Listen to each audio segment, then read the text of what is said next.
할렐루야. 하나님께 영광 돌립니다. 이제 43절 본문으로 갑니다. 12장 43절입니다. 본문을 꼭 읽어보시기 바랍니다. 기도합니다. 하나님께 영광과 감사와 존귀를 올려드립니다. 온 마음으로 하나님을 사랑합니다.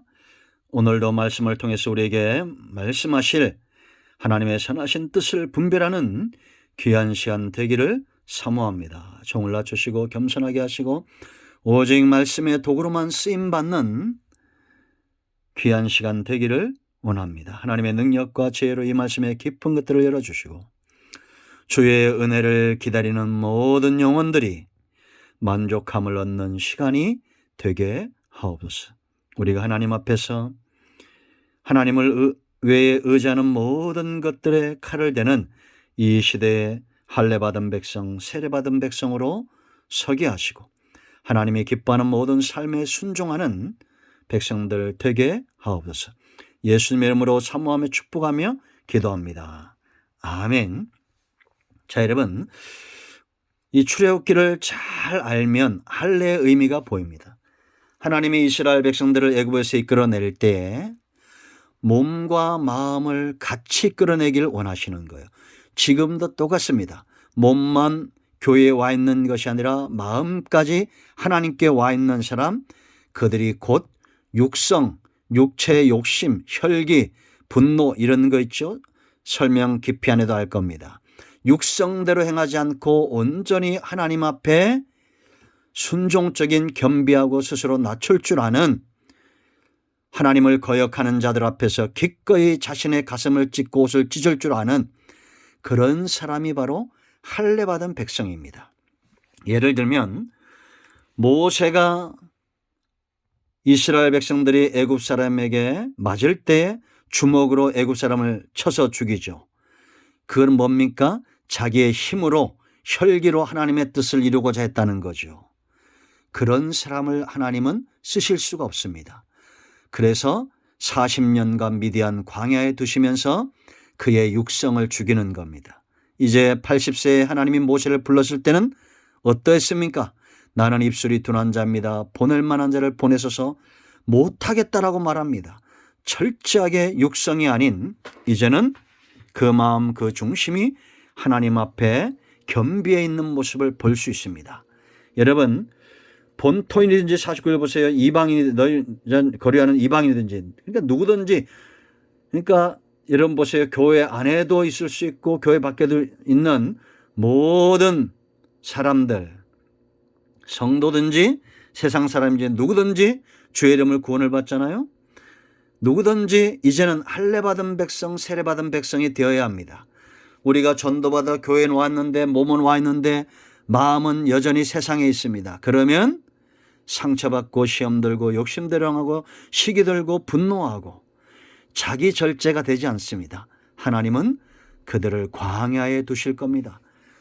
이스라엘 백성들을 애굽에서 이끌어내는 것은 쉬웠죠. 몸을 이끌어내는 건 쉬웠습니다. 이게 1장부터 12장까지예요. 그러나 13장부터 이제 마지막 장까지는 마음을 이끌어내는 철저하게 아브라함과 언약을 지키기 위해서 할례받은 백성 만드는 것을 우리가 이걸 연단이다 이렇게 보시면 됩니다.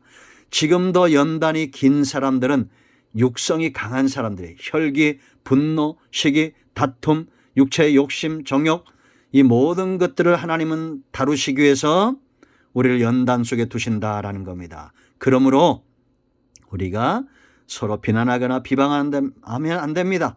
그들은 연단 중에 있고 내가 비난하거나 비방한다는 것은 아직도 육성이 남아있다는 거죠. 철저하게 요셉처럼 코람되어 하나님 앞에 사는 우리 모두가 되어야 될 줄로 믿습니다. 그래서 여러분 할례와 먼 사람들이 거기 있어요. 첫째는 누구냐?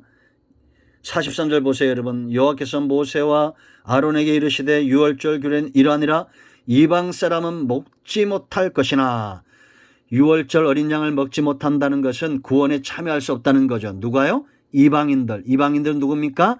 하나님이 없는 백성입니다. 거부하는 자들이요. 철저하게 하나님을 거부하는 자들.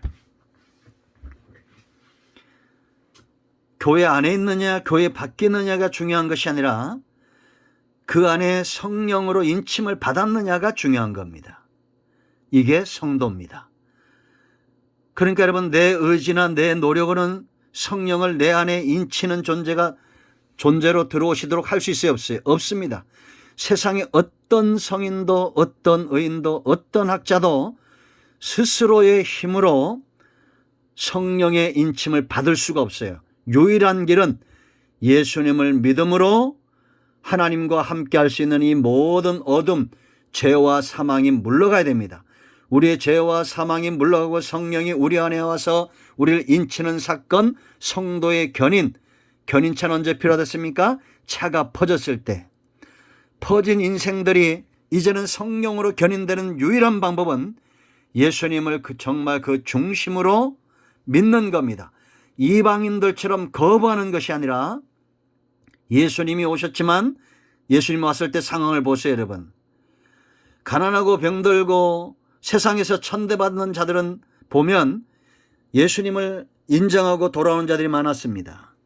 그런데 바리새인과 서기관들과 탐욕과 외식과 권력욕과 세상 것들로 가득 그 마음에 차 있는 자들, 죄를 짓지만 이것 때문에 괴로워하고 슬퍼하고 하나님께 나아갈 길을 찾는 예수 그리스도를 구주로 영접하는 자들에게는 구원이 많은 겁니다. 여러분들은 이방인으로 살면 안 됩니다. 내가 목사고 장로고 교회 오래 다녔고 그게 중요한 게 아니에요. 성령의 인침을 받았느냐가 중요한 겁니다. 구원받은 이후에 우리는 이제는 이방이 아니라 성도, 거룩한 백성, 선민이 돼야 돼요. 그러기 위해서는 죄의 대가가 지불돼야 되고 죄가 해결돼야 됩니다. 죄의 삭슨 사망의 문제가 해결돼야 됩니다. 나를 위해서 대신 주신 예수님을 믿을 때, 거부하지 않고 믿을 때 성령이 우리 안에 있는 겁니다. 그러므로 세상엔 두 종류가 있어요. 여전히 지금도 예수님이 십자가에 돌아가셨지만 여전히 구약시대나 지금이나 두 종류의 사람, 하나님의 백성, 성민과 이방인들만 존재하는 것입니다. 여러분들은 이방인입니까? 아니면 성령의 인침을 받은 성도입니까? 성령의 인침은 죄와 사망의 문제가 예수님을 믿음으로 해결될 때 보혜사 성령이 우리 가운데 오셔서 이제는 육을 쫓는 백성이 아니라 영을 쫓는 백성, 하나님을 기쁘시게 하는 일에 순종하게 하는, 수종들게 하는 존재가 된다. 이게 로마서 1장 1절로 8절까지의 내용이에요. 육체를 따르는 자는 하나님을 기쁘시게 할 수도 없고 율법의 요구를 이룰 수도 없습니다. 죄와 사망의 문제를 해결할 수 없어요. 그런데 이 모든 죄와 사망의 법을 이긴 건 누굽니까?